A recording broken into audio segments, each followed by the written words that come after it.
चलो पूछो, start. Sir वो ग्रुप में मैंने एक पिक्चर डाली थी ना, एक 17 इयर्स की लड़की है।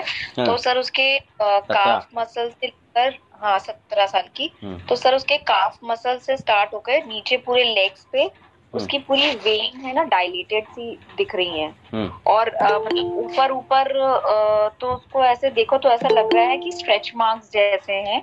जैसे हम्म। प्रेगनेंसी में स्ट्रेच मार्क्स नहीं हो जाते हैं पेट में, और जब बहुत हम्म। ज्यादा खुजली करो तो रेड कलर के हम्म। बिल्कुल दिखते हैं। हम्म। ऊपर ऊपर तो नीज के नीचे पीछे के पार्ट में तो ऐसा लग रहा है स्ट्रेच मार्क्स हैं। हम्म। और नीचे पूरे अगर पैर में देखो तो पूरा वेन्स का सिस्टम है ना, आप अच्छे से देख सकते हो, पूरे उभर के आ गई हैं उसकी हम्म। वेन्स। हम्म। और सर वो हॉस्टल में रहती है।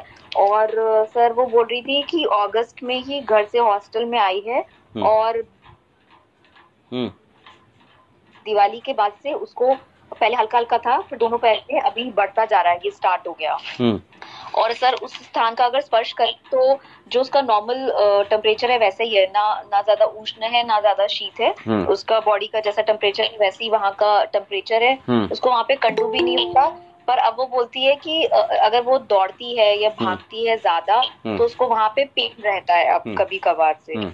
तो और सर उसका जो डाइट है उसमें जैसे वो डेली 2 ग्लास दूध पीती है, खाने के बाद रोज छाछ पीती है वो। हम्म। और नॉर्मली यहाँ के लोग, मतलब वहाँ के लोग तो तीखा ज्यादा खाते ही खाते हैं। हम्म। तो ऐसे ही मतलब कटु और मधुर स्निग्ध आहार उसका डाइट में है। फ्रूट्स भी डेली खाती है सर। हम्म। ये उसका डाइट है। हेयर हम्म। फॉल भी हो रहा है उसको सर वहां हम्म। पे। हम्म। और मेंस्ट्रुअल हिस्ट्री उसकी नॉर्मल है। जिह्वा बिल्कुल निराम है सर। हम्म। और मलमूत्र भी में कोई भी मतलब प्रॉब्लम नहीं है सर। हम्म। तो सर ये 17 इयर्स की लड़की में सर ये मतलब क्या कॉज हो सकता है सर, ये अगर इसको हम्म। वातरक से भी अगर हम देखें सर, हम्म। तो इतनी डायरेक्ट। और सर मैंने उससे पूछा कि तुम कोई स्पोर्ट्स खेलती हो जिसमें ज्यादा खड़ा रहना हम्म। पड़ता है, हम्म। हम्म। ज्यादा खड़ी हम्म। रहती हो हम्म। या क्या? हम्म। कहती है नहीं, कोई स्पोर्ट्स भी नहीं खेलती और हम्म। ज्यादा खड़ी भी नहीं रहती। हम्म। हम्म। ठीक है। अब हमें जो दृष्टि कहाँ दिख रही है, सिराओं में दिख रही है, बराबर है। हाँ। जी सर।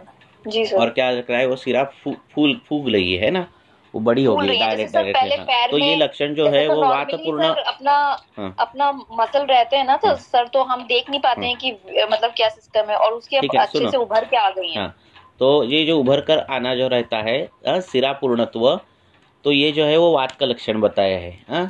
अगर ऐसे बॉडी बिल्डर है या फिर कई लोग हैं जिनके ऐसे फूल जाते हैं, और फिर अपोजिट प्रेशर अगर कर दिए तो थोड़ा कम हो जाता है वो, तो ये वात का है। अभी वात सिराओं में गया है, तो क्यों गया है वो देखो। सिराओं में गया है तो रक्त की भी दृष्टि है। हाँ, तो रक्त की दृष्टि क्या है, कहाँ से आ रही है वो देखो। हाँ, तो सिरागत वात ऐसा होता है। दूसरी बात क्या है, उसमें क्लेद भी ज़्यादा है, विरुद्धान्न कर रही है, आम भी ज़्यादा है, तो वो भी चीज़ें हैं। और ये जो क्लेद है, आम है, उसकी अभिव्यक्ति जहाँ खवय गुण्य है सिरा की जगह, वहाँ हो रही है, वहाँ उनको कंडू महसूस हो रहा है। हाँ, ये सीधी सी बात है। ठीक है। तो अभी हमें क्या क्या करना चाहिए, एक सर तो। कंडू नहीं है सर, पेन है। हाँ, पेन है, पेन है तो बात है ही ना। हाँ। जी ठीक सर। है ना। तो उसको अभी क्या करो, रक्त पर जाने वाला, सिरा पर जाने वाला, जो तेल है रक्त पित्त में आए हुए, या फिर कोई भी चंदन वाला लाक्षादी तेल, ऐसे तेल जो है उसका अभ्यंग कर दो नीचे से ऊपर की ओर। हाँ। ठीक है। जी सर। जो जो हेतु चालू है, कंडू के, क्लेद वर्धन के, कृमि वर्धन के, वो सब हेतु बंद कर दो। हाँ। देखो शरीर में, अब देखो शरीर है, शरीर में दूषित कफ बढ़ गया, हाँ, या फिर शरीर में कृमि बढ़ गए। अब शरीर में ये जो अगर पदार्थ बढ़ गए, दूषित कफ हो या फिर आम हो, तो उसकी जाने की टेंडेंसी ये कहाँ रहती है, खव गुड़ने जहाँ है वहाँ रहती है। या फिर जो धातु पहले से ओपन है, ओपन है मीन्स क्या, जिस धातु का बल कम है, जिस धातु में शैथिल्यता है, उसमें जाने की एफिनिटी रहती है ना। धातु हाँ। ये ऐसी है कि ये एक अपार्टमेंट है, ऐसा सोचो। ठीक है। हाँ, और दोष जो है वो ऐसे लोग हैं, हाँ, वात वाले लोग, पित्त वाले लोग, कफ वाले लोग। लोग आंदोलन करते हैं, कम आंदोलन बढ़ता है, कम होता है, ये हो जाता है। वात वृद्धि होती है, पित्त वृद्धि होती है, कफ वृद्धि होती है। हाँ, दिन के हिसाब से, ऋतु के हिसाब से, हाँ, वय के हिसाब से, सब हिसाब से होती है। पर उनका जो आंदोलन है वो, हाँ, आपका माइक बंद कर दो। उनका जो आंदोलन है वो बिल्डिंग बिल्डिंग तक जाना नहीं चाहिए। बिल्डिंग की दीवारें गिरनी नहीं चाहिए। इसके लिए जो धातुएं हैं वो अच्छी होनी चाहिए, पहली बात तो। अगर धातु में खवैगुण्य है, धातु में दुष्टि है, धातु में शैथिल्य है, धातु में कुछ भी ऐसा है, या फिर वो धातु दुष्ट करने वाले हेतु बितु है, तो वो धातुओं की दीवारें पहले से ये रहती है, तो छोटा मोटा कुछ भी वृद्धि हो तो क्या हो जाती है, दोष दुष्य सम्मूर्छना हो जाती है। और दोष दुष्य सम्मूर्छना से क्या हो जाता है, व्याधि हो जाती है ना। तो पहले से ही किसी को अगर घुटनों में लगा है, घुटनों में वो गिरा है, घुटनों में लगा है, फिर वो घुटना ठीक हुआ है, सब कुछ ठीक है, अगर उसने तीक्ष्ण उष्ण ऐसे आहार विहार किया, रक्त दुष्टि बहुत बड़े पैमाने पे हुई, तो दर्द पहले होने लगता है घुटनों पे। क्यों? क्यों? वहाँ वो गिरा था, वहाँ खवैगुण्य पहले से था। वैसे ही इसका खवैगुण्य सिरागत है, ठीक है। रक्त दुष्टि बहुत बड़े पैमाने पर है, जिसका परिणाम सिराओं में हुआ है। और बाकी की जो पर्युषितान्न है, संकीर्णाशन है, जो कुछ है, उससे कृमि भी हो गई है। तो कृमि का विचार, आम का विचार, क्लेद का विचार और रक्त का विचार, ये सब विचार होने चाहिए। अभ्यंग के लिए तेल लगाना, रक्त पाचन, ये सब योग पेट में चालू करना, कृमि ने ट्रीटमेंट करना, और जो कुछ हेतु चालू है वो बंद करना। ठीक है सर। ठीक है, ठीक है सर। एक और केस है, हमारा चिकित्सा सिद्धांत क्या है, जो दोष बड़े हैं उसको क्या करना है, कम करना है। वृद्धाहार हासयितव्यः, जो बड़े हैं उसको कम करना है। जो कम है, क्षीणः वर्धयितव्यः, जो क्षीण है उसको वर्धन करना है। और जो सम है उसको पालितव्यः, उसको समान रखना है। यही चिकित्सा सिद्धांत है। ये नहीं आप कर पाए तो भी व्याधि होगी क्या? नहीं। क्यों?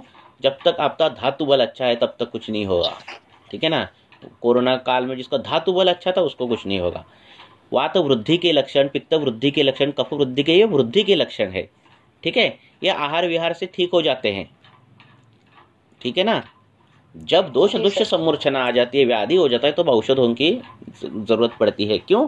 क्योंकि हमें दोष भी कम करना है और धातुओं का बल भी बढ़ाना है और बीज की संप्राप्ति भंग करनी है, चैन बंद करनी है। ये करने के लिए दवाइयों की यूज करती है, उपयोग करना पड़ता है। बोलो सर या केसमध्ये बस्ती चिकित्सा देता येईल? रक्तशोधक बस्त्या, रक्तप्रसादक बस्त्या, अशा बस्त्या तशी इन्ग्रेडियंट काढून तशाही देता येतील। पण सिरा फुकतात, लिटरली सिरा फुकतात। आता खूप व्यायाम करणारी लोक, ओके, आणि त्यांनी जर ऑइलिंग केलं नाही, शरीराला अभ्यंग केलं नाही, तर त्या सिरा फुकतात आणि ते त्यांना ॲक्च्युली त्यांना ते चांगलं वाटतं। जे त्याला काय म्हणतात, व्हेरिकोज सारख्याच्या फुकतात, तर त्यांना ते आवडतं। पण ते जे शिरा फुगणं आहे ते वात आहे, वातपूर्ण हे आहे। तर अभ्यंग करणारा जर व्यायामाचा माणूस असेल तर शिरा फुगत नाहीत, आलं लक्षात। तर अशा पद्धतीने करायचं। सर मुझे एक चीज पूछना है, जैसे कि बहुत सारे पेशेंट्स में जिह्वा साम मिलती है तो उनका महास्रोतस में कुछ ना कुछ सिम्टम्स मिलते हैं, पर जैसे ये पेशेंट है, इसमें रक्त धातु की दुष्टि है, तो इसकी जिह्वा निराम है। तो सर उसमें सामता का कैसे हम अनुमान लगाएंगे? सर तो एक सूत्र है कि अगर पित्त दोष बढ़ता है तो कभी कभार वो क्या हो जाता है कि जो आम है ना उसके लक्षण नहीं दिखाता, क्योंकि ऐसे में कभी कभार भूख भी लगती है अच्छी तरह से। ऐसा एक सूत्र है। तो क्या करना है, वही काम करना है। पित्त अगर वो बोल रही है मुझे भूख बहुत है, तीक्ष्ण उष्ण, पहले तो वो उसका खान पान तो बहुत गलत है, वो तो पहले बंद कर दो, ताकि मूल क्या लक्षण है वो तो दिखेंगे, है ना। इतने हेतु का संकर रहता है कि कौन सा हेतु महत्वपूर्ण है, कौन से हेतु का बल ज्यादा है, वो ही नहीं पता चलता है ना। तो पहले इसलिए आहारचर्या उसको फॉलो करना बोलना। तो 10 दिन में पहले से मेन जो दोष है जिस पर काम करना है, मेन हेतु जो है वो सब पता चल जाते हैं, है ना। तो वो पहले करो, नहीं तो क्या होता है हेतु संकर, व्याधि संकर, ऐसा कॉम्प्लेक्स आपके सामने आता है, फिर कहाँ से चालू करूँ ये प्रश्न पड़ते हैं, है ना। कफ के भी हेतु मिलते हैं, पित्त के भी मिलते हैं, कृमि के भी मिलते हैं, आम के भी मिलते हैं, सब कुछ रहता है ना। ठीक है ना सर। और ये भी पूछना है सर, इसलिए क्या करना, ऐसे अगर कॉम्प्लिकेशन, ऐसे क्या करना, ऐसे अगर इसलिए दिख रहा है तो हमें क्या करना है, ये सब पूछकर आपने जैसे पूछा, उपशय अनुपशयाभ्याम गूढ़लिंगम उपशय अनुपशयाभ्याम परीक्षेत बोला है। तो जब आपको पता ही नहीं चलता कि किससे हो रहा है, अरे वो कफवर्धक भी आहार विहार बोल रहा है, वो कृमिजन्य भी आहार विहार कर रहा है, वो वातजन्य भी आहार विहार दिख रहा है उसका, सब कुछ दिख रहा है और आपको पता ही नहीं चल रहा है, तो आप अगर उपशय अनुपशय पूछोगे तो पेशेंट बोलता है कि हाँ मुझे ये इसमें ये हो जाता है, ऐसे करोगे तो मुझे कम दिखते हैं। हाँ, ये जो आप बोल रहे हैं ना चलने के बाद शूल दिखता है, हाँ, ये क्या है? अनुपशय ये एक प्रकार का हेतु ही है, ठीक है ना। अनुपशय एक प्रकार का हेतु दर्शक ही है। मुझे एक आधी चीज या फिर एक आधा पदार्थ खाने के बाद तकलीफ मेरी बढ़ती है ना, इसका मतलब क्या है? वो गुण का पदार्थ जो है वही गुण के हेतु मैंने सेवन किया है पहले से ही, है ना। मैंने अगर बोल दिया कि मुझे स्निग्ध उष्ण खाने के बाद, हाँ, मूंगफली खाने के बाद तकलीफ महसूस होती है, इसका मतलब मेरे आहार विहार में स्निग्ध उष्ण या फिर विहार में स्निग्ध उष्ण का कुछ तो है ना। यस सर, बराबर है ना। तो इसीलिए उपशय अनुपशय बहुत इंपॉर्टेंट है, वो कभी भी पूछना। बोलो सर। मुझे एक चीज और पूछनी है सर। हाँ। ये जो बहुत सारे जैसे छोटे बच्चे भी आते हैं और बड़े लोग 60-70 साल के भी हो जाते हैं, तो वो दूध पीना नहीं छोड़ते हैं। हाँ। तो दूध के बारे में सर मतलब क्या विचार है? वो डेली लेना चाहिए? किस काल में लेना चाहिए? बच्चों को, वृद्धों को? सर इसके बारे में थोड़ा बताइए ना सर। हाँ, तो दूध जो है वो एतत् एवं नारायण पेयम नारायणम शतपथ ब्राह्मण ग्रंथ में लिखा है कि दूध है संपूर्ण अन्न है, हाँ, जिससे बालक दूध पर ही रहता है और उससे उसका विकास हो जाता है ना। तो दूध ये जो है वो सर्वधातु बढ़ाने वाली चीज है, एक पदार्थ है जो जीवनीय है, सर्वधातुओं को बढ़ाता है। पर कंडीशंस, हाँ, गाय का वो होना चाहिए, भैंस का हो गया तो क्या होगा? भैंस का दूध गुरु है, हाँ, और भैंस का दूध अगर पीना है तो उसके लिए 2 का टर्म्स बनाए, शास्त्र ने बताया कि उसका अग्नि अच्छा होना चाहिए और उसको नींद कम होनी चाहिए, हाँ, ये कंडीशंस है भैंस के दूध के लिए, हाँ। तो दूध कौन सा होना चाहिए? गाय का दूध, हाँ, ठीक है। तो भैंस का दूध नहीं पीना चाहिए। दूसरी बात, गाय का दूध कौन सा पीना है वो आपको मालूम है, हाँ, वो गाय कैसी रहनी चाहिए, हाँ, वो चरने वाली चाहिए, इधर उधर घूमने वाली चाहिए, ये रहनी चाहिए। दूसरा, दूध को क्या है कि आमा विभूत कोष्ठ नहीं रहना चाहिए, हाँ, आमा विभूत कोष्ठ से क्षीरम विषम वेरु, जो अगर कोष्ठ आम पूर्ण होगा तो दूध जो है वो क्या होगा? उसका विष हो जाएगा। तो ये अगर कंडीशन आपने फॉलो कर दिए तो दूध अमृत समान है, ठीक है ना। दूसरी बात क्या है? प्रकृति और ऋतु का विचार आता है। वसंत में अगर दूध पिया तो कफवर्धन होगा, शरद में पिया तो पित्त शमन होगा। पित्त प्रकृति के इंसान ने अगर ज्यादा पिया तो उसको ज्यादा तकलीफ नहीं होगी, कफ प्रकृति के इंसान ने ज्यादा पिया तो उसको ज्यादा तकलीफ होगी, वृद्ध इंसान ने पिया तो उसको अच्छा लगेगा। ये एक चीज रहती है। दूसरी चीज रहती है सात्म्य, है ना। सततम सेव्य मानम जो रहता है वो सात्म्य रहता है। कईयों को पहले से आदत रहती है इतना ग्लास दूध पीने की, जैसे नॉर्थ में वो छाछ पीते हैं बड़े बड़े बर्त इसमें ग्लास में, है ना। तो साथ में भी एक चीज है, तो साथ में से भी व्याधि नहीं होता क्योंकि उसका निरंतर सेवन उसके जनरेशन टू जनरेशन किया रहता है ना। वो भी चीज रहती है। ये सभी एंगल को देखकर उनके पथ्य जो है वो बताना। सर वो मतलब कुछ लोग पूछते हैं ना कि आप मुझे टाइम बताइए कि मैं सुबह उसको बोलना, शाम को उसको बोलना पहले तो आपको जुकाम, प्रतिशाय, ऐसे कफज व्याधि जो है, कंडू बिंडू, ये सब व्याधि होते हैं क्या? नहीं, ठीक है। आपको भूख अच्छी लगती है क्या? लगती है। सुबह उठने के बाद आपको लगती है कि छर्दी है क्योंकि, या फिर रात का जो खाना है वो दिन को पचा नहीं, ऐसा आपको लगता है क्या? हाँ, रात रेशु अजीर्णाश शाय मासो न भुश्चिन्ते, रात का खाना आपका सुबह डाइजेस्ट हुआ है क्या? सुबह अजीर्ण जैसा नहीं लग रहा है ना? तो बोल रहे नहीं लगता ऐसा कुछ। तो सुबह नहाने के बाद आप दूध पी सकते हो। फिर दूध पी सकते हो तो उसके आगे पीछे कुछ खाओ मत। कई लोग क्या करते हैं, नाश्ता करते बाद में दूध पीते हैं, या फिर दूध पीने के बाद ऐसा कुछ तो खाते हैं। तो अगर उसमें लवण विवण होगा, हाँ, तो फिर विरुद्ध अन्न जैसा हो जाता है ना। तो ऐसा करो बोलना उनको। या फिर शाम को रात में सोते समय बहुत लोग दूध पीते हैं तो उससे तो मेद की वृद्धि होती है ना सर। रात में खाना खाने के बाद रात में कहाँ दूध पीने बोला है? शरद ऋतु छोड़ के रात में नहीं दूध पीना है, हाँ। को जागृति वहाँ ही दूध पीना है ना। जब रात जो है वो दिन जो है वो बड़ा रहता है ना, हीट रहती है, तभी पीना है। रात को कहाँ दूध पीने का निर्देश है? नहीं है, रात को नहीं दूध पीना रहता है। वो मॉडर्न वालों ने किया है वो सब कुछ। जी सर। हाँ, हमारे दूध के लिए अग्नि अच्छा होना चाहिए, ठीक है, और अमाशय जो है वो अच्छा होना चाहिए, उसमें आम नहीं होना चाहिए, हाँ, ये कंडीशन है। और साथ में है, अगर उसको साथ में पहले से उसको कुछ भी नहीं होता, दूध पिया तो अच्छा लगता है तो पीना है कि नहीं? बराबर है। सर वो कल मैं एक सूत्रस्थान में श्लोक पढ़ी थी जहाँ पे ये दूध के बारे में बताया गया था, तो उसमें बताया गया था कि अम्ल पित्त में भी दूध का प्रयोग कर सकते हैं सर। कहाँ पे तो सर ये कैसे सर? सर चरक संहिता का रेफरेंस मैं आपको भेज बताओ? दूंगी या तो बताओ। ऊपर का नीचे के भी रेफरेंस देखो, कभी भी बीच का टेक्स्ट मत देखो। हाँ, नहीं बीच का नहीं सर, वहाँ पे ठीक है, जहाँ पे बताओ। सारे दूध के बारे में बताया ना सर, मैं हाँ, भेज दूंगी ग्रुप में। ठीक है। और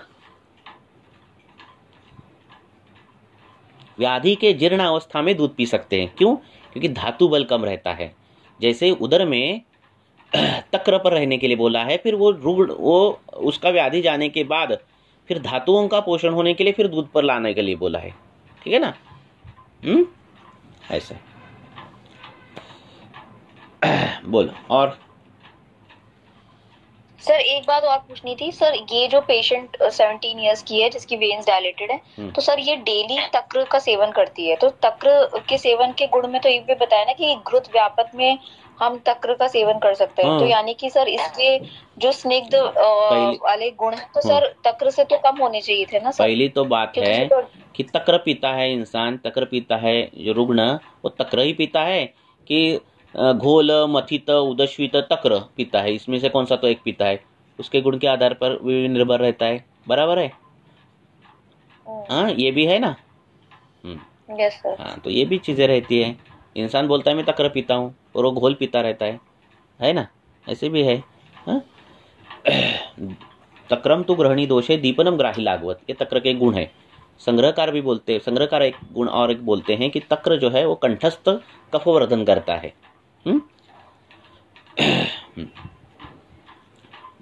आगे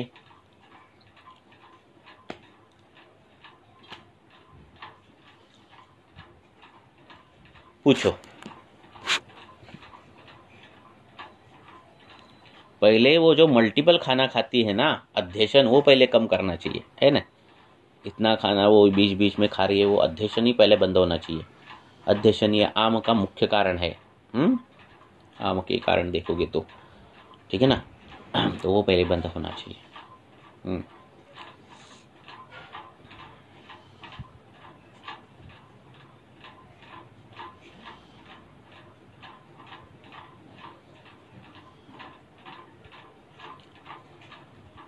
हाँ, बोलो, पूछो।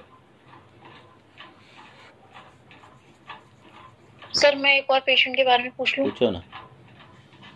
सर एक मेल पेशेंट है 40 इयर्स ओल्ड, तो सर वो परसों आया था मेरे पास। सर उसके ये लिप्स के साइड में बहुत सारे छोटे छोटे मतलब मस्से तो उसको नहीं बोलेंगे, पर ऐसे उभार आ गए थे सर, मस्से जैसे ही थे वो। तो वो बेसिकली उनका ही ट्रीटमेंट कराने आया था।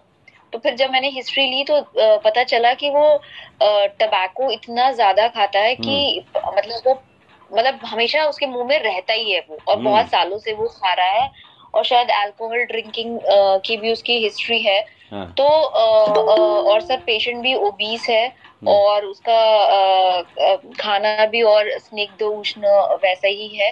तो सर जैसे मुझे तो ऐसा लग रहा था कि सर जैसे ज्वर जब खत्म हो जाता है कभी कभी, तो लिप्स के साइड में वो वायरल इन्फेक्शन जैसे दाने नहीं उभर आते हैं, और वो काफी टाइम से हो गए हैं, तो वो मतलब रुक्ष भी हैं, नुकीले भी हैं, उस हिसाब से उसके पूरे इधर हो रहे थे लेफ्ट साइड पे। और वो बोल रहा था कि वो होम्योपैथिक डॉक्टर के पास से होके आया है, तो पहले तो ये बहुत ज्यादा बढ़ रहे थे बट अभी रुक गए हैं। तो मतलब वो तो ये कह के आया था कि मुझे इसका मतलब ये मस्से हैं, इनको हटाने का ट्रीटमेंट दो। तो सर ये मांस के कोट के कारण और रक्त के कोट के कारण ऐसा हो रहा है क्या सर? क्योंकि रक्त दुष्टि तो बहुत ज्यादा है। अब जो हमारे ओठ रहते हैं, ओष्ठ जो रहते हैं, हाँ, वो धातु ही ओष का है, ओष है, जहाँ दाह होता है वो ओष्ठ है। हाँ, ये ध्यान में रखो।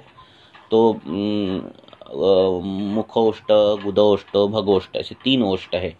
जब जब पित्त की वृद्धि उस स्थान में होती है तब तब पहले ओठों में तकलीफें महसूस होती है। हाँ, गर्मी के दिनों में ओठ सूख जाना, ठंडी के दिनों में ओठ फट जाना, ये जो चीज़ है वो। अब बस रही बात सर मुखोष्ठ, गुदोष्ठ और दूसरा कौन सा बताया आपने? भगोष्ठ। भगोष्ठ। Okay sir. उषदाहने धातु से बना है। हाँ, तो क्या हुआ, हाँ, तो वो क्या खाता है, तंबाकू खाता है ना, है ना, जी वही सर। खाता है ना। अब ये तंबाकू के हाँ गुण खाता अगर देखेंगे तो तीक्ष्ण है, उष्ण है ना, ये गुण है। ये गुण क्या करने वाले, रक्त को दूषित करने वाले हैं। कहाँ दूषित करने वाले, वहाँ वो मुख में ही तंबाकू रखने वाला है, तो स्थान की भी दृष्टि है, उस वहाँ जिस स्थान का धातु है उसकी भी दृष्टि है, तो ये सब आने ही वाला है ना, बराबर है ना। तो वो पहले वो कारण बंद होने चाहिए। आपको लग रहा है कि जो व्याधि है वो रुक्षता है, उसमें खरता है, शूल है, कृष्णता है, तो ये जो मेदगत वात, ऐसा हम उसको बोल सकते हैं, ओष्ठगत वात ऐसे कर सकते हैं। और ओष्ठगत सॉरी वातज ओष्ठकोप ऐसे हमारे निदान है। हाँ, इसमें व्याधि है तो उसकी कुछ ट्रीटमेंट कर सकते हैं हम। हाँ, जैसे अलग अलग घृताएँ हैं, यष्टि घृत है, दुर्वा घृत है, हाँ, अलग अलग घृत्या है, उसका ओष्ठ पर लेपन कर सकते हैं, गंडूश कर सकते हैं, कुछ सब कुछ कर सकते हैं। हेतु बंद होनी चाहिए, तंबाकू बिम्बाकू जो कुछ है वो बंद होना चाहिए। ठीक है। तो सर अभी जो उसके ये ऐसे मतलब वार्ड्स जैसे लग रहे हैं, तो उसको गिरने के लिए सर मैंने हाँ, शार तेल अप्लाई किया था, बट वो उसको, मुझे लग भी नहीं रहा हाँ, वो अगर वो कि वो कैंसर, वो, इफेक्टिव है। हाँ, वो अगर कैंसरस कुछ तो है वो का शार उसका। तेल लगाने के बाद ना मैंने उनको बोला कि कहीं चिलचिला रहा है या कुछ हो रहा है, आप मुझे बताइए, तो वो तो बोल रहा है उल्टा कि मुझे तो ठंडा लग रहा है। हाँ, हाँ, ऐसा बोला सर वो। तो पहले और एक स्क्रीनिंग होने दो, वो कैंसरस है क्या, ऐसा कुछ है क्या, वो भी देखो। ठीक है सर। हाँ। नहीं तो बाद में वो स्क्रीनिंग करेगा, बाद में पता चलेगा, फिर बोलेगा अरे आयुर्वेदिक वाले के पास गए थे, उनको पता ही नहीं चला कैंसर, ऐसा होता है। हाँ नहीं सर, मैंने उनको बोला है कि आपको कैंसर एक होने के बार भी स्क्रीन की, चांसेस हैं, और एक हाँ, बार मैंने बोला कि आप कैंसर लेके होता ही आओ। है बोलना, कभी भी होता ही है बोला तो डर जाता है पेशेंट और छोड़ देता है तंबाकू। चांसेस है बोलता है तो वो बोलता है हाँ मैं चांसेस में खेलूंगा, है ना। उसको बोलना होगा ही। हम तो बोलते ही है, दारू पीने वाले को ऐसे बोलते हैं, हाथ लगाते पेट कर बोलते हैं हाँ, आपको यकृत का ये होगा ही, ऐसे डरा कर बोलेंगे तो कुछ अच्छा उसमें परिवर्तन आ जाएगा। क्योंकि ये व्यसन है ना, आदत है। हाँ, ये उन्माद की अवस्था है, जब मन अपने बुद्धि पर काम नहीं करता, बुद्धि मन पर हावी नहीं हो सकती, तो ये उन्माद की अवस्था है ना। छोटा क्या, छोटी संप्राप्ति क्यों ना हो, पर ये उन्माद है। और उनको भय किसका देना है, प्राण का ही देना है ना। जैसे राजा ने आपको बोला है कि फांसी देनी है, ऐसे भय देने के लिए बोला है ना, त्रासन चिकित्सा। तो इनको भी वही काम करना, हाँ, उनको भय देना। तो जब भय दोगे तो वो कुछ थोड़े मात्रा में तो कम करेंगे। हाँ, पॉसिबिलिटी में बोलेगे तो वो बोलते हैं हाँ ठीक है, वो जो जिसमें नहीं होगा ना कैंसर, वो उसमें मैं रहूँगा, ऐसा होता है वो। है ना, भय देना कभी भी। अच्छे काम के लिए गलत बोल सकते हैं आप। झूठ बोल सकते हैं। तो सर अगर नॉर्मली ये मस्सों के या वार्ड्स के पेशेंट आते हैं, तो सर उसको उनमें झड़ने के लिए सर क्या ये हम अधिमांसज लगाने विकार है। अधिमांसज विकार को चरक ने क्या कहा है, चरक ने सभी आचार्यों ने क्या कहा है, शस्त्र शस्त्र शार और अग्निकर्म, यही है।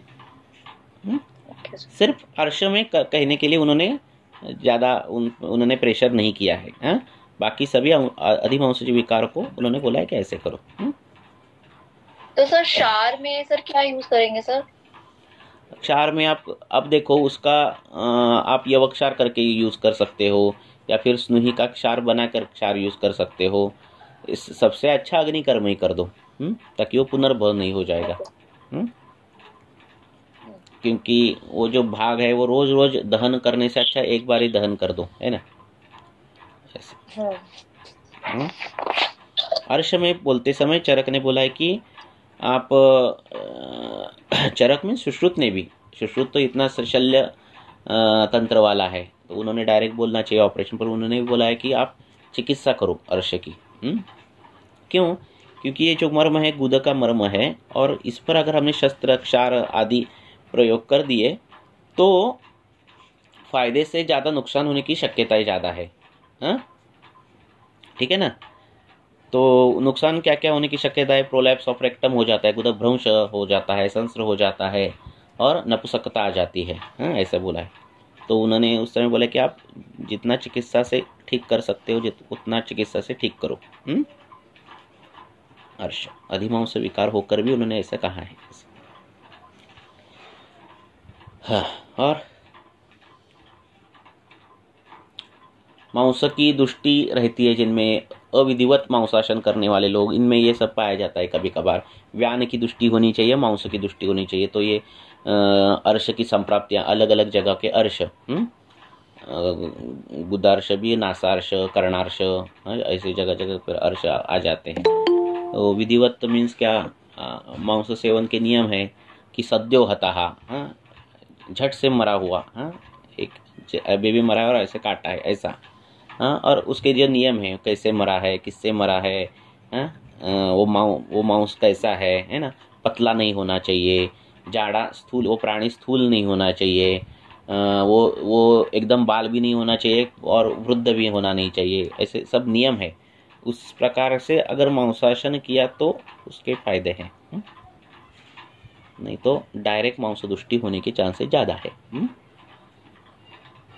Okay sir. हाँ, आगे पूछो।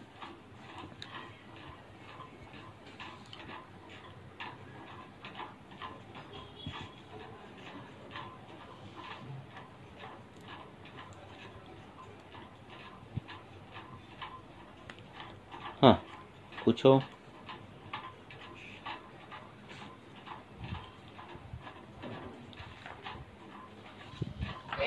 हेलो सर, नमस्कार। नमस्कार नमस्कार, बोलो।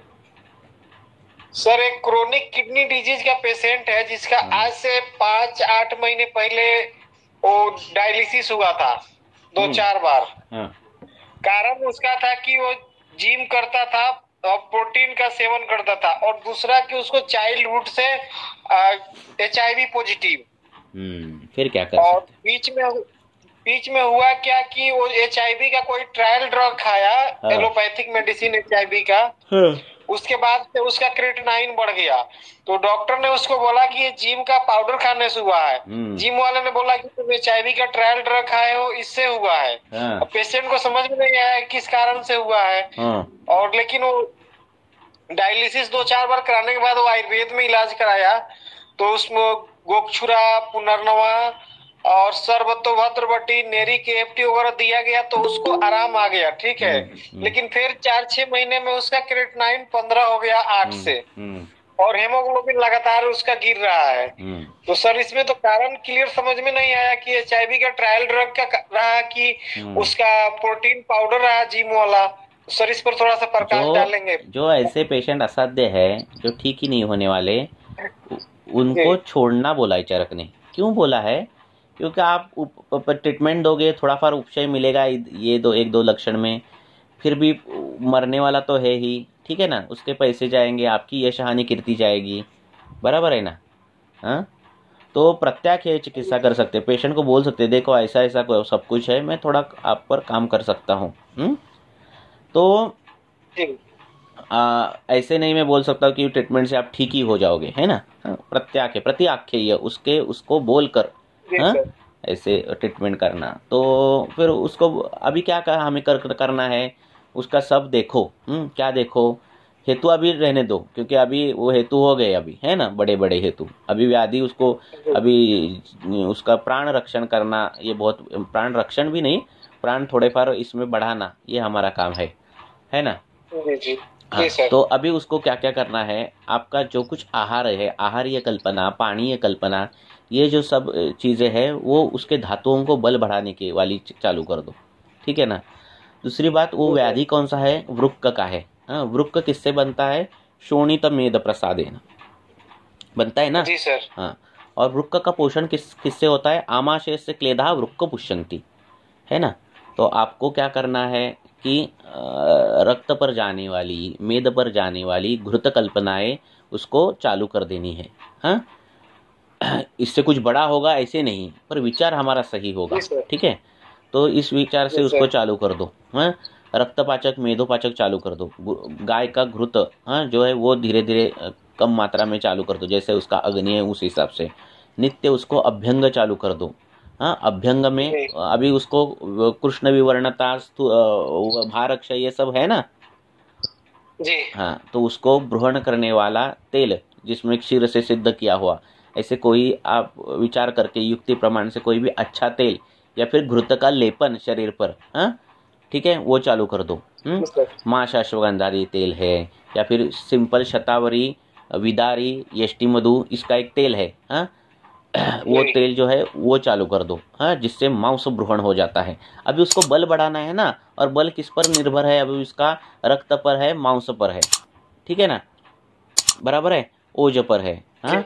तो ये अगर बढ़ाना है आपको तो उस प्रकार के भ्रूण करने वाला तेल, हाँ, शतावरी, विदारी, यष्टि, इससे सिद्ध किया हुआ तेल, उसका अभ्यंग चालू कर दो, पेट में जो बोला है वो चालू कर दो। इससे ठीक ठाक थोड़ा उसकी लाइफ उसको मिल गई तो भी बहुत है। Okay sir, thank you. Okay, हाँ, और सर ये जो रक्त पाचक या ये जितने भी पाचक आए हैं, रक्त पाचक, तो सर खाली ये आमावस्था में यूज करते हैं या सर अगर जहाँ आम नहीं है उसका तो भी यूज करते हैं? वो जो है कल्प जो है, सुनो पाचन करते हैं क्या? सुनो, वो जो कल्प है वो संततक सततक ज्वर के है सब कुछ, हाँ, पहले तो बात, हाँ, पहले के वैद्यों ने ढूंढ लिया कि ये जो कॉम्बिनेशन है सततक ज्वर का, संततक ज्वर का, अन्य दुष्य का, ये विशिष्ट धातुओं पर जाकर काम करता है, ऐसे अनुभव से उन्होंने देखा और खुद प्रयोग करने लगे सभी, और वह जैसे प्रयोग करने लगे वैसा रिजल्ट मिलने लगा, हाँ। फिर रसगत ज्वर के लक्षण क्या है, गुरुत्वम दैन्यम उद्वेगम सदनम छर्द रोचको, ये है, हाँ। फिर रक्तगत क्या है, रक्तोष्णा पीड़िका तृष्णा, ये जो है वो। तो अगर ये लक्षण का कॉम्प्लेक्स दिखा और आपने अगर गुरुत्वम दैन्यम उद्वेगम ऐसा कॉम्बिनेशन आपको दिख रहा है और आपने रसपाचक दे दिया पटूल इंद्रिय कुटकी, तो ये लक्षण कम होते हैं झट से, ठीक है ना। रक्त का दे दिया तो ये कम हो जाते हैं। तो इनमें जो द्रव्य है वो सब पाचन करने वाले हैं, पटोल है, इंद्रिय है, कुटकी है, सभी। तो उस धातुगत ज्वर मीन्स क्या, आम है, ज्वर मीन्स क्या, व्याधि है, उस धातुओं में गया हुआ आम, इनका वो पाचन करते हैं। अब इसका फायदा हमें गामित्व के हिसाब से भी, गामित्व के विचार से भी आता है। अगर उस धातुओं में जाने वाली अगर हमने भ्रूण औषधियाँ दी, हाँ, अगर मुझे मांस का भ्रूण करना है और मैंने मांस पाचक के साथ वो दे दिया, तो उस धातु की अग्नि बढ़ती है और देने वाला कल्प जो है वो उस धातु पर ज़्यादा काम करता है। ये व्यवहार में दिखता है, ठीक है। हेलो सर, हाँ, तो इस प्रकार से वो होता है। और अब देखो, अब मांसगत आम है, सपोज ऐसा हमने सोचा कि आम जो है वो लीन होकर मांस में गया, ऐसे सोच लो, हाँ। या फिर मांस का अग्नि अच्छा नहीं, ऐसा सोच लो। अगर मैंने मांसपाचक नहीं दी, हमने फिर सिर्फ हमने शुंठी जैसी दीपन पाचन औषध दे दी, हाँ, तो उसका पाचन होगा क्या, नहीं होगा? मांसगत ज्वर का या फिर मांसगत आम का होगा कि नहीं होगा? होगा। क्यों नहीं होगा? अगर जठराग्नि बढ़ेगा तो जठराग्नि जब बढ़ता है तो उसके सूक्ष्म अंश जाते हैं सभी जगह। जैसे चूल्हा रहता है ना, अपने पुराने जमाने में चूल्हा देखा होगा, तो जहाँ अग्नि वो लगाते उसके साइड में भी चूल्हा रहता है, उस बीच में वो कैविटी रहती है ना, देखा है, हाँ। तो वो दूसरी जगह भी दूध का पतीला रखा रहता है उन्होंने, और इधर वो दाल भात चल रहा रहता है, तो उसकी जो थोड़ी थोड़ी जो अग्नि जाती है वहाँ से उधर दूध भी गर्म होता है। तो जैसे जठराग्नि बढ़ता है वैसे अग्नि के सूक्ष्म अंश, हाँ, जो है वो अलग अलग धातुओं में चल जाते, उससे भी हो जाएगा पाचन। पर मैंने अगर मांस पाचक दे दिया तो वो डायरेक्ट उधर जाएगा पाचन, क्योंकि वो कॉम्बिनेशन मांसगामित्व है, ठीक है ना। समझ में आता है? अगर आ रहा है सर, अगर कोई लीन एंड थिन पेशेंट है और उसको हमको भ्रूण की कोई मेडिसिन देनी है, तो उस जैसे मांस क्षय का है पेशेंट, तो उसमें हम अगर जैसे शतावरी, विदारी, यष्टि दे रहे तो उसके साथ अगर मांस पाचक देंगे तो इनका भी अच्छा होता है, काम पाचन होता है। हाँ, खाली उसकी जो कृशता है वो सहज नहीं होनी चाहिए, अनुवंशिकता नहीं होनी चाहिए, ठीक है ना। अगर उसकी सारता ही मांस की कम हो, हाँ पहले, हाँ, तब कर सकते, हाँ।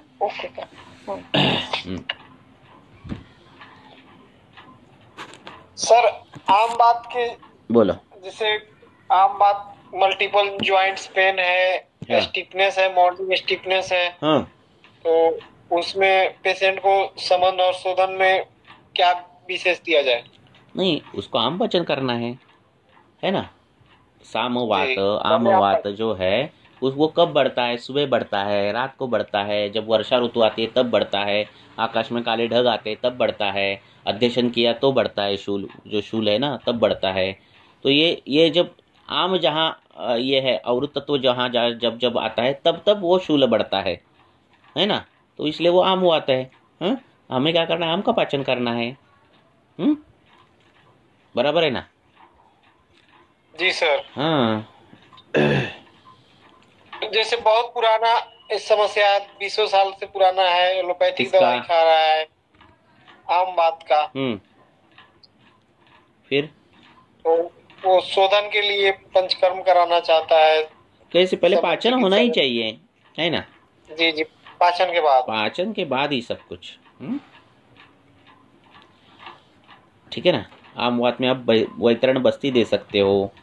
हाँ, अलग अलग बस्तियां हैं, एरेंडमूलादि बस्ती दे सकते हो, अलग अलग बस्ती। पहले पाचन होना चाहिए ना।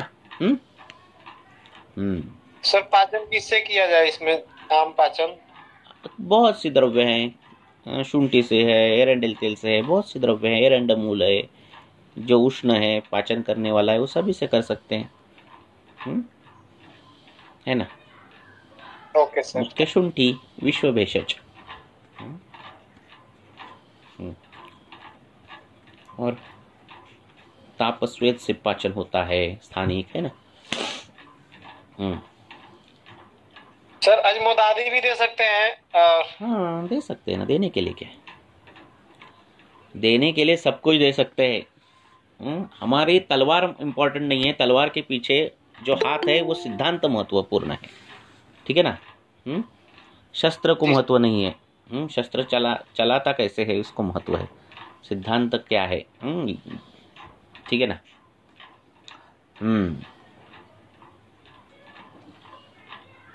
है ना। अजमोदा उष्ण गुण से पित्तवर्धक है ना।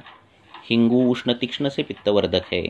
मध्य सभी गुणों से पित्तवर्धक है। हमें क्या सिद्धांत लेकर द्रव्य का प्रयोग करने वाले हैं, है ना, उस सिद्धांत को महत्व है। द्रव्य तो एक निमित्त मात्र है ना। हाँ, बोलो।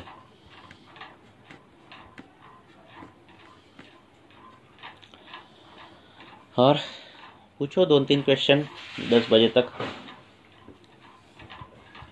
सर ऑस्टियोआर्थराइटिस जो घुटने का दर्द हो जाता है, सूजन भी रहता है, पूरा पाँव भारी हो जाता है, वेट बहुत ज्यादा है पेशेंट का। केस डिटेल, शुगर है, केस डिटेल लेते जाओ, ग्रुप में डालते जाओ। जी जी। कभी भी प्रेजेंटेशन जो है आयुर्वेद में करना। ऑस्टियोआर्थराइटिस कुछ नहीं है ना। जी सर। हमारे इसमें वो उसकी जो शब्द प्रयोग करना, जैसे शब्द प्रयोग करोगे तब आपको संप्राप्ति पता चलेगी, हेतु पता चलेगी, है ना। जी सर। और पूछो क्वेश्चन। नास्ति रोगे विना दोषई। रोग जो है क्या है? दोष के बिना नहीं है। बराबर है कि नहीं। यस्मात् अस्मात् विचक्षणा, तो उसको अलग अलग सभी जगहों से उसको देखना चाहिए कि ये दोष प्रकोप कैसे हुआ है, किस गुण से हुआ है, हेतु क्या है, इस प्रकार से निकालो। उसको डायबिटीज हो, थायराइड हो, क्या भी हो। हमारा काम पेशेंट को हमारे इसमें बिठाना है ना। जी सर। जब तक वो आप हमारे परिमाण में उसको नहीं बिठाते तब तक आप उसका मेजरमेंट नहीं ले पाओगे, है ना। बराबर है कि नहीं। बोलो, कुछ बोलना चाहता है? वात रक्त की चिकित्सा सर। वात रक्त की क्या चिकित्सा?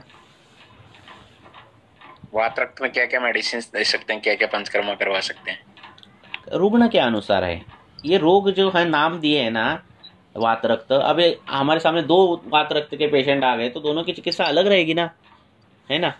क्योंकि दोनों के व्यवसाय अलग है, दोनों के हेतु अलग होंगे, दोनों के संप्राप्ति अलग अलग तरीके से घटी होंगी। वात रक्त के लिए कितनी तो दवाई है, गोक्षूर है, शतावरी है ना, अनंता है कि नहीं।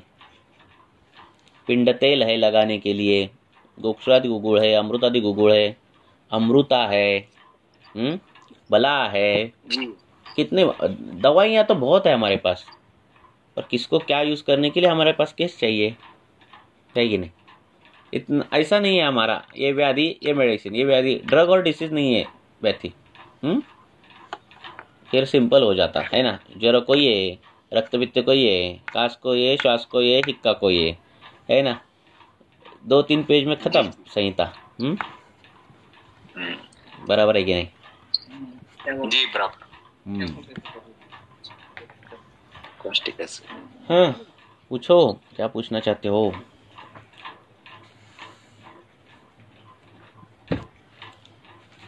सर सोराइसिस में बहुत ज्यादा अगर क्रिटिकल केसेस है तो उसमें क्या कुछ स्पेसिफिक सोरेसिस है कहाँ हमारे में?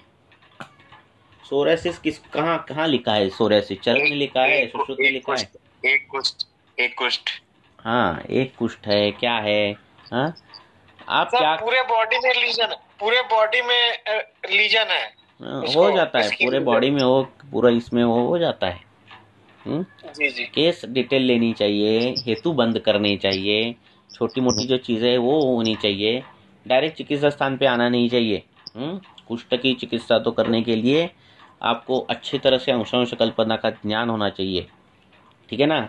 तो आप कम द्रव्यों में बहुत अच्छी टारगेटेड चिकित्सा दे सकते हो। ऐसे देते हैं ना, खदिरारिष्ट भी दो, सारेश्वरिष्ट दो, एक तो बोलता है आरोग्य वर्धन भी दो, एक बोलता है अमृतादि गुगुड़ भी अच्छा काम करता है, ये भी काम करता है, 10-12 द्रव्य हो जाते हैं, पूरा का पूरा उसमें उसको यही हो जाता है ना डिब्बा खाने के लिए। ऐसा नहीं होता है।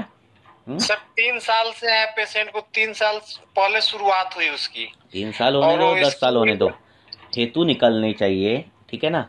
संप्राप्ति देखो, आपको मालूम है कि कौन से तो गुण से कौन सा तो गुण बढ़ने वाला है, ये तो आपको मालूम है। कारण था उसका आहार, मिथ्या आहार विहार का सेवन करने से उसको हुआ है। हाँ, फिर तो उस प्रकार से वो बंद करना चाहिए हेतु। इसलिए बोल रहा हूँ मैं, ये ग्रुप जो डाल दिया है ना, उसमें डिटेल केस हिस्ट्री डालते जाओ, है ना, बराबर है ना। अब कुष्ठ का है तो उसको कुष्ठ के कितने द्रव्य है, वैरायटी ऑफ द्रव्य है ना। और कि कुष्ठ किससे उत्पन्न हुआ है, अजीर्ण से हुआ है क्या, आम के कारण हुआ है क्या, खवैगुण्य त्वचा पर क्यों आया है, बीज दोष है क्या उसका, अभी हेतु क्या चल रहे उसके, अर्श है क्या, कृमि है क्या, ये सब चीज़ें देखनी चाहिए ना। There is a number of angle, बहुत एंगल है हमारे पास कुष्ठ की चिकित्सा के लिए। 3 साल हो या 10 साल हो, ठीक हो जाते हैं रुग्ण, है ना। टाइम लगता है पर हो जाते हैं। और वातिक कुष्ठ है, द्रव्य सब दिए है ना। वैतिक कुष्ठ है तो क्या करना है, कफ बाहुल्य कुष्ठ है तो क्या करना है, सभी चीजें। सर इसमें देवोपाश्रय चिकित्सा भी दे सकते हैं ना। पर हम क्या कर सकते हैं दैवोपाश्रय चिकित्सा से, है ना। इसलिए उसका जो अधिकार है, सूरज को पानी देना, सूरज को जल देना, वो दे सकते हैं ना, वो दे सकते हैं। पर कर्मज व्याधि को क्या कहा है कि उसका कर्माशय जितना है, जब तक वो भरा है तब तक वो कर्मज व्याधि ठीक नहीं होता। ये सब विधि जो है वो सुख की अनुभूति देते हैं, मीन्स अगर ज़्यादा है तो थोड़ा कम कर देते हैं। पर कर्म जो है, कर्म से ये जो है वो उतना टाइम लेता ही है, ऐसे बाकी के ग्रंथों में दिया है, ठीक है ना। तो जब उसका जो क्या बोलते हैं, कर्म की शांति जब होती है, तो ही वो व्याधि जाते हैं, ऐसे भी बोला है। सर अनिद्रा, तनाव बहुत ज्यादा रहता है, काम को स्ट्रेस लेकर, तो उसमें पेट ठीक नहीं रहता है, गैस एसिडिटी बनता है, तो उसमें क्या इलाज होना, क्या स्किप करना चाहिए? हेतु बंद होने चाहिए, है ना। फिर और सर हेतु के साथ साथ, हेतु बंद करने के साथ साथ में औषध का चयन इसमें कैसे करना चाहिए? किसमें? जैसे उसको पित्तोदर है। पित्तोदर? जी किसको? तो आप केस डालते जाओ, ऐसा पित्तोदर है तो केस डालो। जी केस डिटेल डालना मीन्स क्या करना, पहले तो बात हेतु लिखना कि वो सुबह से लेकर क्या करता है शाम के लिए। डायरेक्ट लक्षण, डायरेक्ट चिकित्सा पर नहीं जाना।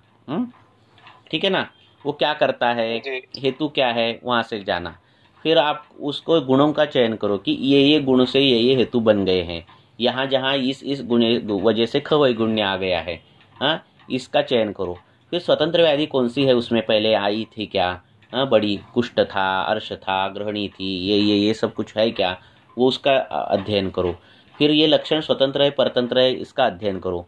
अगर व्याधि पित्तज दिख रही है, पित्तज लक्षण दिख रहे हैं और हेतु पित्तज है क्या पित्त के, तो वो उसका अध्ययन करो। हाँ, वैसा नहीं है तो ये किस वजह से हो रहा है, ये परतंत्र दोष प्रकोप है क्या स्वतंत्र दोष प्रकोप है, इसका अध्ययन होना चाहिए। ये सब कुछ उपशय पूछो, अनुक्षय पूछो, ये सब होने के बाद चिकित्सा स्थान पर आ जाओ।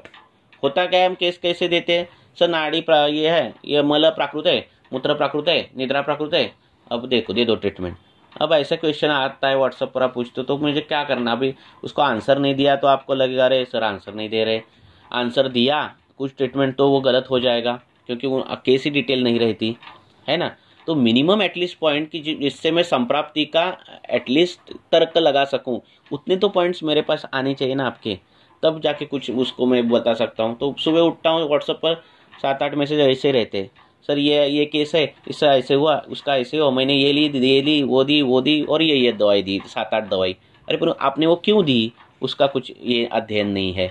ठीक है ना, मैं क्यों ये बोल रहा हूँ, फिर मैं आंसर क्या दे पाऊँ, है ना। इसीलिए एटलीस्ट मिनिमम पॉइंट इतने होने चाहिए ताकि मैं या फिर कोई भी संप्राप्ति आपसे निकाल सके उस व्याधि की, बराबर है ना। हाँ, तब उसके आगे कुछ हम गाइड कर सके, इतनी तो मिनिमम केस हिस्ट्री चाहिए। केस हिस्ट्री एलोपैथी के अनुसार नहीं चाहिए। हाँ, रेस्पिरेटरी नील है, ये है, वो है, known case of diabetes, STN, ये केस हिस्ट्री नहीं है आयुर्वेदिक, है ना। हाँ, बराबर है कि नहीं। पूर्व व्याधि कौन सा है, ज्वर है क्या, काश है क्या, छर्दी है क्या, अर्श है क्या, ग्रहणी है क्या, पांडु है क्या, प्रमेय है क्या, मूत्राघात है क्या, कृमि है क्या, विष युक्त कुछ ये है क्या, इतिहास है क्या, दंशजन्य कुछ है क्या, शोथ है क्या, पांडु है क्या, ये होनी चाहिए ना केस हिस्ट्री हमारी। हाँ सर हेतु नहीं मिल रहे, ठीक है, पर उपशय अनुपशय ये है, ये तो हमारी केस हिस्ट्री होनी चाहिए, है ना। जीवा साम है, निराम है, ये हमारी केस हिस्ट्री होनी चाहिए, है ना, होनी चाहिए कि नहीं। तो इस प्रकार से केस हिस्ट्री अगर डाल दोगे ग्रुप में तो आपको भी फायदा है और जो आंसर बताएगा उसको भी इजी पड़ेगा कि क्या बताऊं इसको आंसर।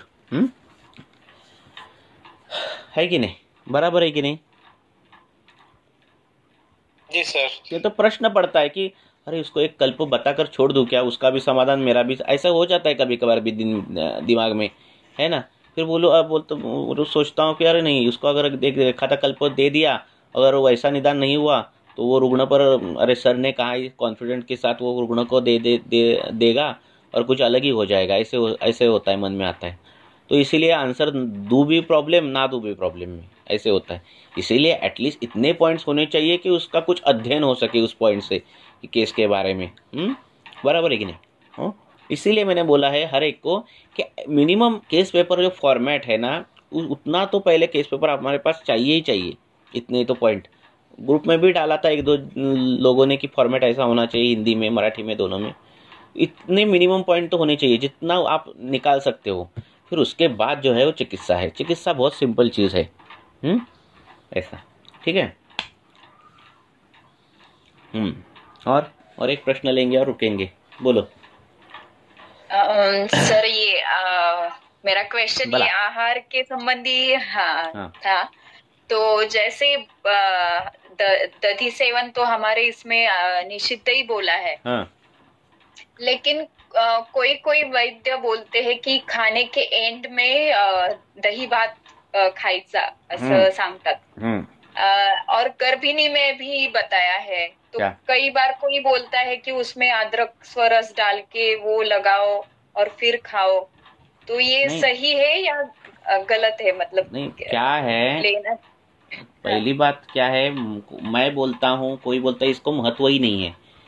पहली बात तो ग्रंथ में क्या लिखा है इसको ही महत्व है।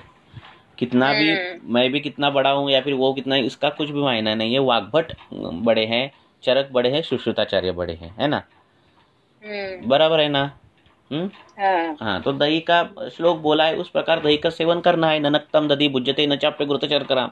रात को दही नहीं खाना है, अगर खाना है तो घृत शर्करा इसके साथ खाना है। न मुद्गयुषम न क्षौद्रम न आम्ल के विना, ये जो बोला है आम्ल की क्षौद्र घृत इसके साथ ही खाना है ना। फिर गर्मी के ऋतु में नहीं खाना है, इसमें नहीं खाना है, उसमें नहीं खाना है, ऐसे सब कुछ बोला है। उस प्रकार से उसका सेवन होना चाहिए। ग्रंथ में कहाँ वर्णित अगर होगा, बृहत्त्रयी में बोल रहा हूँ मैं, कि ऐसा होगा तो कर लो, पर नहीं है तो मत करो, है ना। और इसे ये कंडीशन के साथ अगर आपने दही खाया तो वो अमृत के समान है ना, बराबर है ना। पर लोग क्या खाते हैं, वो स्वीट दही खाते हैं, तो वो जो है वो त्रिदोषकर बताया गया है, हाँ बराबर है कि नहीं। तो ये सब जो चीजें हैं, इसीलिए दधी जो है वो मांस को पाक कर देता है मांस का, ठीक है ना। हाँ, इतना वो उष्ण होता है, इसीलिए गर्भिणी में दही नहीं खाना है, ये गर्भ गिर जाता है। हाँ, उष्ण गुण के कारण मांस का पाक होने के साथ। दही में मैरिनेट चिकन क्यों करते हैं, क्योंकि अगर उसमें चिकन उसको दही लगाया, सुबह लगाया, तो शाम को जो दही होता है वो एकदम सॉफ्ट हो जाता है। वो जो चिकन है ना, वो मांस है ना, तो मांस वो कठिन होता है। अगर उसमें मसाला नहीं अंदर जाता, चिकन खाए तो क्या होता है, अंदर मसाला नहीं जाता तो मांस है। पर अगर उसको मैरिनेट किया जाए दही के साथ, तो वो क्या बोलते हैं, सड़ जाता है। बिफोर सड़ने की जो प्रोसीजर है वो भेदन, वो उष्ण है। श्रोतोशोधन है, उसको श्रोतोगामित्व है, वो उष्ण है, अभिसंधि है, स्त्राव उत्पन्न करने वाला है ना, उसके गुण है ना वो। तो उससे क्या होता है, वो चिकन ये हो जाता है, और बहुत दिन रखोगे तो वो सड़ जाता है पूरा चिकन, मीन्स एकदम सॉफ्ट ही हो जाता है, ठीक है ना। तो इसीलिए अगर व्रण है और आप दही खाओगे तो व्रण पक जाता है, सड़ जाता है, उसमें पस आ जाता है, हाँ, क्योंकि रक्त प्रकोपकर है वो, है ना। तो रक्त प्रकोपकर चीजें भोजन के बाद नहीं खा सकते, है ना, गर्भिणी में नहीं खा सकते। ऐसा है। नहीं, उनका मतलब कोई बोलते हैं और जो दही खाते हैं ना ऐसा, तो वो शर्करा के साथ खाते हैं, ऐसा कुछ तो किसके साथ तो खाते हैं वो लोग, उसका प्रमाण अल्प रहता है, ये भी चीजें रहती है, ऐसा है ना। दही जो है स्पर्श से शीत है, हाँ, दही जो है वो स्पर्श से शीत है। अगर आप उसका लेपन करोगे तो शीत गुण से पित्त शमन करेगा। बाह्य स्पर्श से शीत है, इसीलिए हाँ, अभ्यंतर जो है वो उष्ण ही है, उष्ण है, ऐसे। पर वो मांसगामित्व है दही को मांसगामित्व है। तो हम कभी कभार क्या करते हैं, दही के साथ वो दवाइयाँ देते हैं, कई कभार, तो वो मांसगामित्व के हिसाब से वो दवाई ऊपर काम करने के लिए, तो वो कर सकते हैं, ऐसे। जैसे काकवी जो है, फाणित जो है, वो मूत्रकुच्छ नाशक है ना, पर वो नित्य सेवनीय द्रव्य नहीं है, वो अच्छा नहीं है फाणित। पर हमें जब यूरिनरी ट्रैक पर काम करना है, मूत्र पर काम करना रहता है, तो फाणित के साथ दवाई दी तो वो अच्छे काम कर देती है, गामित्व के हिसाब से उसका प्रयोग होता है, ठीक है ना। जैसे कृमि में गुड़ का प्रयोग होता है, विडंग और गुड़ का, तो है ना, तो गुड़ तो कृमिकारिण है, पर कृमि के साथ किया तो उसका काम अच्छा हो जाता है ना, ऐसा है। सर आजकल जो शौद्र मिलता है, मधु मिलता है सर, वो तो मतलब पता ही नहीं, शुगर बेस्ड भी मिलता है, तो सर उसका क्या ऑल्टरनेटिव हो सकता है? अब सर जो शास्त्र में जो अभी का जो अगर शौद्र जो है ना, उसको सिर्फ अनुपान के हिसाब से ही देखो, मीन्स दवाई खा नहीं रहा बच्चा तो उसके बाकी के ये मत देखो, क्योंकि क्या है, पहले तो शौद्र के टाइप्स हमें मालूम है ना, बराबर है ना। हाँ, माक्षिक है, शौद्र है, आर्ध्य है, टाइप्स मालूम है। दूसरी बात, ये जो शौद्र है वो रैंडमली पुष्प से आना चाहिए, है ना, पर वो ऐसे होता नहीं है। मधुमक्खी का पालन जो देखा है ना आपने, तो कैसा होता है, वो विशिष्ट प्रकार के पुष्प लगाते हैं और मधुमक्खियाँ उसी पुष्प से लेकर वो मध का शोषण करती है और वो उसके इसमें आकर क्या करती है, वो वमन कर देती है, इसलिए वामनिका बोलते हैं उसको, तो वमन कर देती है, तो वो नेक्टर और उसकी लाल स्राव ये मिक्स हो जाता है उसमें। पर ये पुष्प जो है वो एक ही प्रकार के रहते हैं। तो पुष्प का मध के गुणधर्म पुष्प के गुण के रहते हैं, ऐसा बोला है। हाँ, तो कषाय रस के पुष्प होंगे तो जो उसका जो नेक्टर है वो कषाय मधुरा ऐसा होगा। हाँ, तो उसके पुष्प के गुण के हिसाब से रहता है। तो इसलिए मध के गुण हमें मालूम ही नहीं रहता ये मध किसके पुष्प से निकाला हुआ है, बराबर है ना। yes, sir. तो इसीलिए अभी के जो शहद है उसका हम बता नहीं, हाँ सिर्फ ये बता सकते कि वो शहद है क्या एडल्ट्रेशन है। हाँ, उसमें फाणित डाल दिया है। हाँ, उसका एडल्ट्रेशन फाणित का रहता है ना, या फिर शुगर का रहता है, शुगर के सिरप का। वो हम बता सकते हैं किससे, उसकी परीक्षा से। हाँ, अगर वो पेपर पर डाल दिया और साइड का गीला हो गया तो वो एडल्ट्रेशन है। हाँ, या फिर उसके जो उसको जला दिया अग्नि पर और उसका आवाज़ निकला तो वो एडल्ट्रेशन है, वो हम निकाल सकते। पर जो मध के गुण अपेक्षित जो है हमें वो अभी पता चलना बहुत कठिन है। ये है। तो सर वो मतलब इससे फिर अब जैसे कि कास वगैरह में हम देते हैं तो सर कफ का शमन नहीं होगा सर फिर उससे? वही बोल रहा हूँ मैं, वो सिर्फ हम ऐसे अनुपान दे सकते हैं। हाँ, बस टेस्ट के लिए दे सकते हैं। हाँ, टेस्ट के लिए अभी वो मिक्स करना है। नहीं, काम होगा नहीं होगा ऐसा नहीं है, शोधर के गुण आएंगे। हाँ, ठीक है, पर जो हमें चाहिए ना एग्जैक्ट, हाँ, वो हमें उसकी हम शाश्वती नहीं दे सकते। हाँ, कंफर्मेशन नहीं कर सकते, है ना, ऐसा हो गया सब कुछ। क्योंकि रैंडमली कहीं सिलेक्शन ही नहीं होता पुष्पों का, है ना, और फिर ये होता है सब कुछ। और चलो हो गए, अभी किसी का नहीं है ना क्वेश्चन? चलो रुकेंगे। सर अपान वायु की तुष्टि हो रही है किसी को बार बार, तो उसको क्या किया जाए? क्या करना, क्या करो, बस्ती दे दो, अनुलोमन करो। आप जो बोल रहे हो वो अपान वायु नहीं, अधोवात की बोल रहे क्या? जी सर, जी सर। हाँ, अधोवात अलग, अपान वायु अलग। ठीक है ना, अधोवात का निस्सरण होता है, अपान वायु का हो गया तो इंसान मर जाएगा ना, है कि नहीं, अपानी वायु गया तो। हाँ, अधोवात किससे हो जाता है प्रॉब्लम? कॉन्स्टिपेशन हो, मलबद्धता हो, वेग धारण हो, हाँ, या फिर शुक्र धारण हो, या फिर बलपूर्वक वेग का चयन किया हो, या फिर अर्श हो, ग्रहणी हो, आमगर्भ हो, रिपीटेड एबॉर्शन हो, ये सब जो है वो अपान की दृष्टि करने वाली हेतु है ना। अपान को चिकित्सा क्या है? बस्ती है, अनुलोमन है, उष्ण वातानुलोमन है, बस्ती है ना।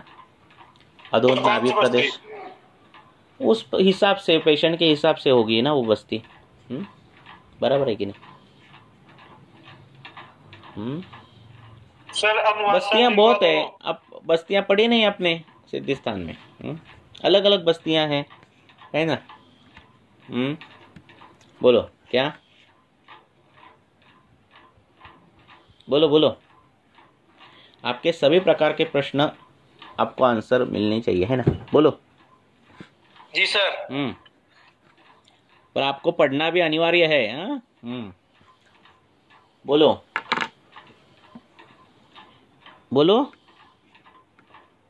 जी सर। क्या आगे? सर उसमें अनुवासन और निरूहा दोनों वस्ती दिया जाएगा अल्टरनेट करके, कर्म काल।